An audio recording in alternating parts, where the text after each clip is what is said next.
प्रिय विद्यार्थियों, मैं रामरज सिंह, संस्कृत सहाचार्य, आपको छंदों के लिए अभी नियम वगैरह जो होते हैं वर्ण मात्रा के आदि के, गण के और लघु गुरु यति, ये सब चीज़ें आपको नियम मैंने PDF के थ्रू भी आपके पास पहुंचा दी हैं और वीडियो के थ्रू भी आपको समझाने की कोशिश करी है। ठीक है विद्यार्थी। अब छंद मुख्य रूप से दो प्रकार के हैं, मात्रिक और वार्णिक। ठीक है विद्यार्थी। तो मात्रिक छंद है वो एक है, ठीक है। आपके जो कोर्स में मात्रिक छंद है वो केवल एक है, वो है आर्याम। ठीक। तो इसमें मात्रिक छंदों में मात्राओं की गणना होगी, ठीक। यहाँ वर्णों की गणना नहीं की जाएगी। तो आर्य छंद है मात्रिक। इसका देखो अपन को कैसे करना वो भी मैं आपको समझाऊँ धीरे धीरे एग्जाम के हिसाब से। यस्या प्रथमे पादे द्वादश मात्रास्तथा तृतीये अपि अष्टादश द्वितीये चतुर्थके पंचदश सा आर्या। पूरा अर्थ बहुत सरल है। यस्या माने जिसके, प्रथमे पादे प्रथम पाद में पहले चरण में, द्वादश मात्रा तथा तृतीय भी तथा तृतीय में, पहले और तीसरे चरण में इनकी 12 मात्राएं हों या होती हैं। द्वितीय अष्टादश और दूसरे चरण में जिसमें 18 मात्रा होता है, 18 मात्राएं होती हैं। चतुर्थ के पंचदश सार्य और चौथे चरण में 15 मात्राएं हों, उसे हम आर्या नामक वार्णिक छंद कहते हैं। ठीक है बेटा। अब पहले संस्कृत में लिखना है, ये लक्षण है जो, फिर इसको हिंदी में समझाया। जिस छंद के प्रथम और तृतीय चरणों में 12 मात्राएं हों, द्वितीय चरण 18 मात्राएं तथा चतुर्थ चरण में 15 मात्राएं हों, उसे हम आर्या नाम छंद कहते हैं। ये बिल्कुल सरल। अब उदाहरण आपके सारे अभिज्ञा शाकुंतलम के होने चाहिए। अभिज्ञा शाकुंतलम के छंद आपके कोर्स में, तो अभिज्ञा शाकुंतलम के उदाहरण चलेंगे। सुलभ सलिला अवगाहा पाटल संसर्गी सुरभि वनवाता वृक्ष छाया सुलभ निंद्रा देवसा परिणाम रमणीय। बहुत मतलब जो अभिज्ञा शाकुंतलम खिला गया है वो ग्रीष्मकालीन का अवकाश है, बसंत ऋतु की बात की। ठीक है। तो उस वक्त किस प्रकार का मौसम होता है, किस प्रकार का मौसम हो जाता है या दिनचर्या लोगों की कैसी होती है, उसमें देखो क्या क्या चीज़, गर्मियों में क्या चीज़ होता है उसके बारे में बहुत अच्छा ये।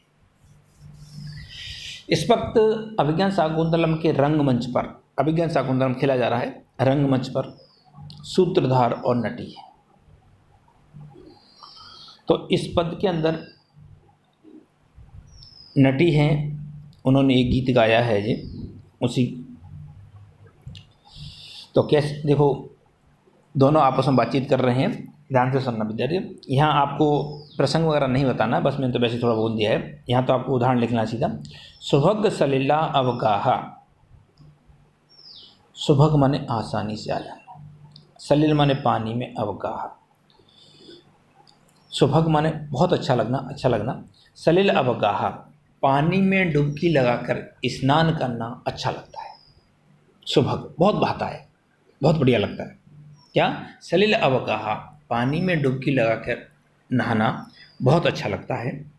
पाटल संसर्गी सुरभि वनवाता, कमलों के संसर्ग से, सुरभि माने सुगंधित, वनवाता वन की हवा, जंगल की हवा।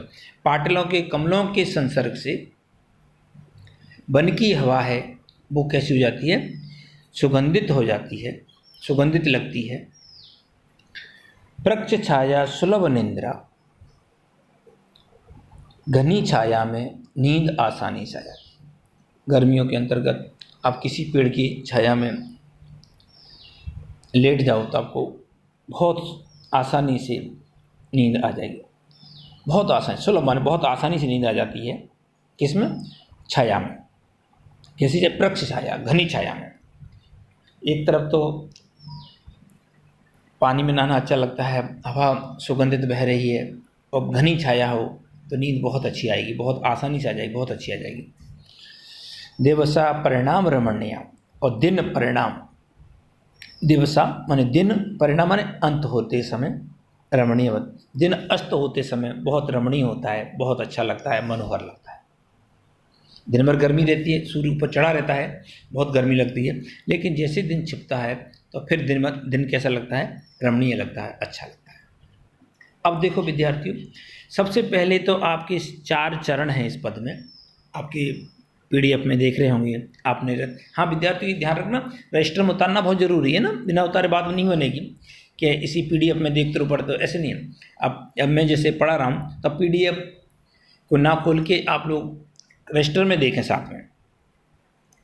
तो अब जैसे पहला चरण है सुभग सलिला अवगाह, इसमें लघु गुरु लगाएं। जैसे अब सामने पढ़ाते हैं तो विद्यार्थी, मैंने आप लोगों पे लघु गुरु लगवाता हूँ, लेकिन बोलते हैं आप लोग, अच्छा लगता था, लेकिन अभी सभी मैंने लगाए हैं। देखो सुभग तीनों लघु हैं, सलिल सली दोनों लघु हैं, ला आ की मात्रा है, गुरु है, व लघु और गाहा दोनों गुरु हैं। इस प्रकार ये आपको लगाने, चारों चरणों में लघु गुरु लगाने हैं, तभी तो हम सिद्ध कर पाएंगे। देखो अब देखो, ये पहले सबसे पहले संस्कृत में समझाया लक्षण उसका, फिर उसको हिंदी में लिखा, अब उसका उदाहरण दे दिया, उदाहरण पे लघु गुरु लगा लिए व्यवस्थित, मात्राएं गिन भी ली, 12 हैं, दूसरे चरण में 18 मात्रा हैं, तीसरे चरण में 12 मात्रा हैं, और चतुर्थ चरण में फिर 15 मात्रा हैं। इस प्रकार अब इसको नीचे सिद्ध करना होता है। प्रस्तुत उदाहरण में प्रथम और तृतीय चरणों में पादों में 12 मात्रा हैं, द्वितीय चरण में 18 मात्रा हैं, और चतुर्थ चरण में 15 मात्राएं। अतः यहाँ आर्या जाति का उदाहरण है। ये जिकुंड यहाँ आर्या नामक छंद है, आर्या नामक मात्रिक छंद है, केवल एक मात्र बात मात्रिक छंद है ये। तो इस प्रकार आपको एग्जाम के अंतर्गत करना है। ठीक है विद्यार्थी, आपको समझ में आया होगा। अब दूसरा, अब छंद चालू होंगे। अब यहाँ से आगे के सारे छंद वार्णिक हैं। ठीक, यहाँ वर्णों की गणना होगी। तो सबसे पहला अनुष्टुप छंद देखो, लक्षण संस्कृत में देखो, श्लोके षष्ठम गुरुगोयम सर्वत्रम लघु पंचमम द्वि चतुष्पादयोरिष्यम सप्तम दीर्घो मन्य। अनुष्टुप छंद को श्लोक भी कहते हैं। अनुष्टुप छंद अर्थात श्लोक के षष्ठम गुरुगेयम, श्लोक के छठा वर्ण हमेशा गुरु होगा, सर्वत्रम लघु पंचम, और पंचम वर्ण हमेशा कैसा होगा, चारों चरणों में कैसा होगा, लघु होगा। द्वि चतुष्पादयो, दूसरे और चौथे चरण में पाद में, सप्तम वर्ण दीर्घ, सातवां वर्ण दीर्घ होगा, ऋस्व होगा सॉरी, और दीर्घ मन्यो, और पहले और तीसरे चरण में कैसा होगा, दीर्घ होगा। दोबारा सुन लो, श्लोक के षष्ठम गुरुगेयम, श्लोक के प्रत्येक चरण में छठा वर्ण हमेशा गुरु होगा। पंचमम लघु सर्वत्रम, और पंचम वर्ण हमेशा कैसा होगा, लघु।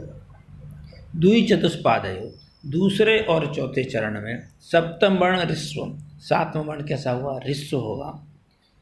तो पहले और तीसरे चरण में कैसा होगा, दीर्घो मन्य, अन्य जगह दीर्घ होगा। एजकुंड पहले और तीसरे चरण में सातवां वर्ण कैसा होगा, दीर्घ। हाँ, अब देखो इस अनुष्टुप छंद में,